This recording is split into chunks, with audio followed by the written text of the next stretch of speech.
Всем привет! Если не знаете, что приготовить из капусты, попробуйте это вкусное, быстрое и очень сытное блюдо. Буквально за 15 минут все уже будет готово. Капуста по этому рецепту получается вкуснее мяса. Очень рекомендую. Для рецепта нам понадобится половинка небольшого кочана капусты. Капусту нарезаю. Даже мой муж, который предпочитает мясо и не очень любит капусту, ест эту капусту с большим удовольствием. Сразу ставлю разогреваться сковороду, наливаю растительное масло, а тем временем мелко нарезаю одну крупную луковицу.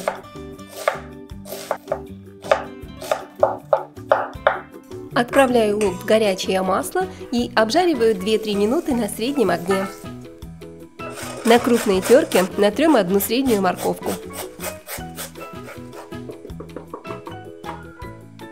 Лук уже обжарился и стал мягким. Отодвигаю лук в сторону и выкладываю на сковородку тертую морковь.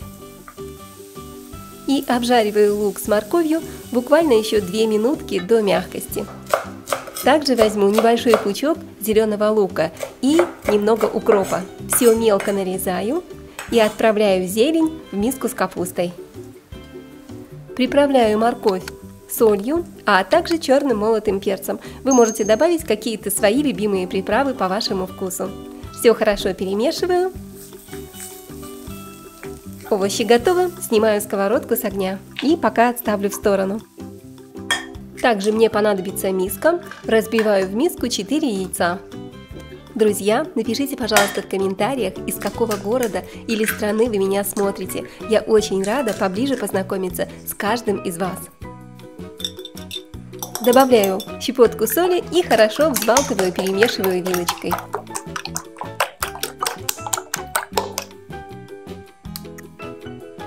Нарезаю мелким кубиком половинку помидора. Помидор среднего размера.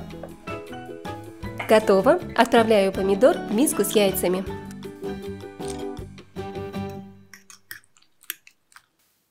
Сюда же кладу 100 грамм сметаны, можно взять натуральный йогурт без сахара, и приправляю черным молотым перцем, а также можете добавить маленькую щепотку молотой паприки, это по вашему желанию.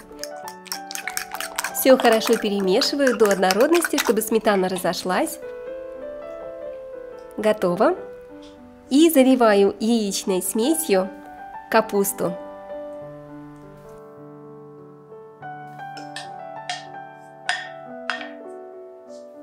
Сюда же отправляю зажарку из лука с морковкой. Осталось все хорошо перемешать. Хорошенько смешиваю капусту с овощами и яйцами. Капуста, посмотрите, уже очень аппетитно выглядит. Здесь столько витаминов, пользы, красоты и вкуса. Я очень рекомендую вам приготовить этот простой рецепт из капусты. Теперь мне понадобится противень. Я застилаю его пергаментом, чтобы пирог, нашу капустную пиццу, было удобнее снять с противня и она не прилипла. Смазываю при помощи кисточки растительным маслом и выкладываю сюда капустное тесто. Вот так равномерно разравниваю, распределяю капустное тесто по всему противню. У меня противень среднего размера, небольшой. Если будете готовить большую порцию на всю семью, чтобы накормить много человек, тогда готовьте на большой противень и увеличьте все ингредиенты в 2 раза. Все ингредиенты, друзья, я оставлю для вас в описании под видео. Обязательно посмотрите. Сверху я выкладываю помидоры, нарезанные кружочками, и отправляю в духовку. Температура духовки 180 градусов. Выпекаю 20 минут до красивого светло-золотистого цвета. Посмотрите, какая красота, а аромат стоит просто потрясающий. Сверху я немного посыпаю сыром и отправляю в духовку еще на 5 минут.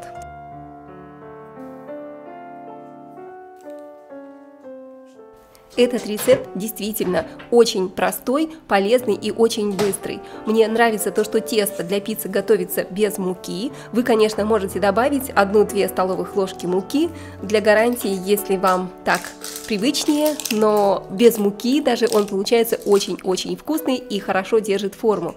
Также вы можете добавить в этот пирог больше яиц. Я готовлю из 4 яиц. Если вы хотите, чтобы пирог получился еще пышнее, добавьте еще парочку яиц. Посмотрите, какая красота. Давайте разрежем пиццу. Она очень мягкая, капуста хорошо пропеклась, очень нежная, режется очень-очень легко. Мне уже не терпится попробовать, думаю, что вам тоже. Друзья, если вам понравился этот рецепт из капусты, который вы с легкостью приготовите на завтрак, обед или на ужин, поделитесь, пожалуйста, им с вашими друзьями в соцсетях, а также напишите мне любой комментарий или хотя бы оставьте смайлик. Мне будет очень приятно, и я буду знать, что вам нравятся рецепты, которые я для вас готовлю. Посмотрите, какая вкусная, нежная и очень аппетитная пицца. Вот такой вот симпатичный кусочек. Посыпаем зеленью и подаем к столу. А с вами была Олеся на канале Готовим дома. Желаю вам приятного аппетита, вкусной пиццы. Пока-пока и жду вас в моем новом вкусном видео.